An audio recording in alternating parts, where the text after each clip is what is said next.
Good day mga ka-farm, update tayo. Ito po ay yung pag-develop po natin ng yung area na yan. Pagtataniman po natin yan dahil sayang po. Yan po yung sa gitna na area. Yung dulo ay poultry. Diyan sa gitna naman, pagtataniman natin ng talong. Yan mga ka-farm. Sayang talaga yung area na yan. Kaya ano natin ng mano-mano po yan sa kalabaw. Yan po kung makikita niya.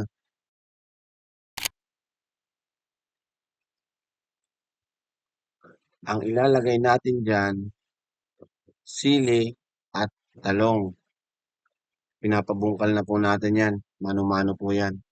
Gamit ay kalabaw. Yan po yung project natin ulit ngayon. Habang naghihintay tayo ng kahoy dun sa poultry. Yan. Hindi ko pa pala na update sa inyo na mayroon na pala yung poste ng kuryente. Yan, nagpa-poste na po tayo dyan. Simula dun sa may kalsada hanggang dun sa dulo sa may poultry. Ayan na po, binubungkal na po ng yan, ng kalabaw. Mano-mano po yan. Para magamit po talaga yung area. Sayang naman pag hindi tinaniman.